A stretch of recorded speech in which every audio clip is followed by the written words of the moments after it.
بسم اللہ الرحمن الرحیم۔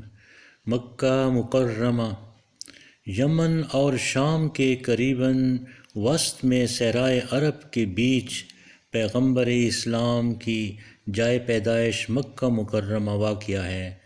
مکہ کی یہ وادی بے آب و گیاہ اور بڑی حد تک بانجھ ہے۔ خشک چٹانوں اور پہاڑوں کے اس علاقے میں بارش نہ ہونے کے برابر ہوتی ہے۔ مکہ کی اس پیالہ نما وادی میں اسلام کا آغاز ہوا اور اس وادی نے جا بجا پر مسلمانوں کو دوسروں کے ناپاک ارادوں سے اپنے جغرافیائی محل وقوع کے اعتبار سے تحفظ بخشا۔ مکہ مکرمہ ایک زمانے میں بے کشش، دشوار اور پتھریلا مقام تھا۔ اس کے چاروں طرف غیر متوازن پہاڑیاں تھیں۔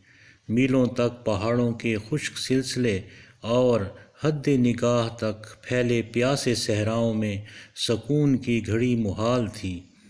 روشن آسمان کے نیچے چوٹیاں چمکتی تھیں اور گرمی بڑھتی رہتی تھی۔ خاردار جھاڑیوں کے علاوہ ہر شے جھلسی ہوئی اور مرجھائی ہوئی محسوس ہوتی تھی۔ اس صورتحال میں ویرانی کا سماں بھرپور طور پر ابھرتا تھا۔ کبھی کبھار گرم خشک ہواؤں کی ڈراؤنی سرسراہٹ ساری وادی میں پھیل جاتی تھی۔ پھر بعض اوقات صحرائی بگولے اٹھتے تو یوں محسوس ہوتا کہ لوگوں سے افسردہ جن ناچتے پھرتے ہیں۔ اس وادی میں مسافروں کے لیے نظروں میں سراب بھی نہیں آتے۔ نہ ہریالی، نہ باغ، نہ سایہ، نہ درخت۔ رسول اللہ کے اس شہر میں کچھ بھی تو نہیں اگتا تھا۔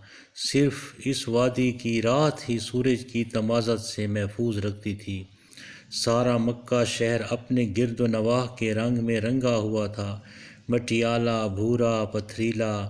بلندی پر سے مکے کے گھر مگس کے گھروندے سے معلوم ہوتے تھے۔ اگر کوئی بڑی عمارت ادھر ادھر سر اٹھائے دکھائی دیتی تو یوں محسوس ہوتا کہ ابھی گرم ہواؤں کی یلغار کا شکار ہو کر رہ جائے گی۔ صدق اللہ العظیم۔